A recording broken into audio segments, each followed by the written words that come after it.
It's also otherwise referred to as Uniform Gift to Minors Act, and those are just virtually obsolete. There's still some around, but the primary difference between those, if you'd like to have just a quick assessment, is with the UTMA and we call them UTMAs and UGMAs. The primary issue with those types of accounts is when a child reaches 18, the money belongs to the child, whether they go to school or not, in a lump sum. Most of us know 18-year-olds that don't know what to do with. If they got their hands on a lump sum amount of money, they'd probably go and use it for something that the parents had no intentions for them to use it for. I'll let you use your imaginations on what that might be.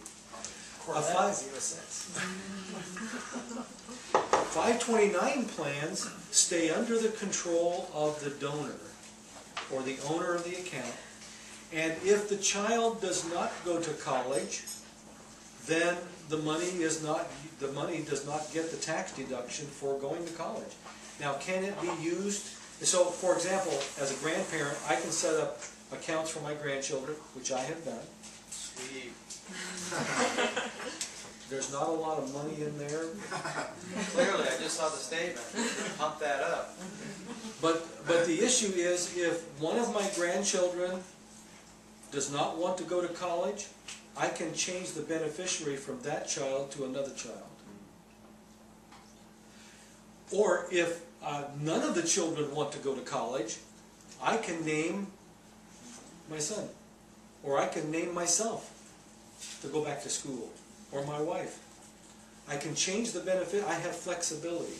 So that if the parent under a 529 plan doesn't think the child can make the right decisions about what they're going to do with the money, they can pull it back. They have control.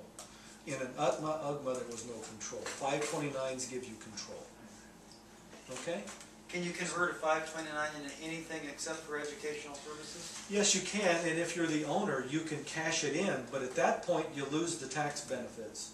Because when you put the money into a 529 plan, if you actually pay tuition and books, qualifying expenses for college, they are tax deductible. So that means that whatever, if 20,000 went in and it grew up to 50,000, that 30,000 would normally be taxable. But if it goes to qualifying education expenses, no tax to pay. By the way, UTMAs and UGMAs still had tax consequences. 529s did away with that. That's another reason why they're virtually obsolete. And by the way, anybody can set up a 529 plan. It doesn't have to be for your children. It can be for nieces, nephews, grandchildren. You can set one up.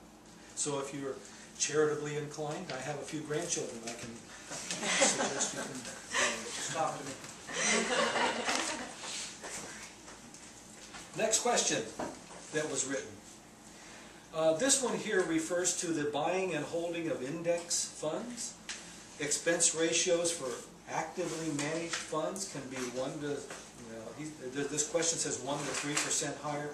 I don't know of an active fund that's 3%, but usually an expensive fund would be somewhere around 1.7% per year. And that would be usually an international fund where there's a lot more expense in finding companies to invest in. But most mutual funds will range anywhere from 0.5%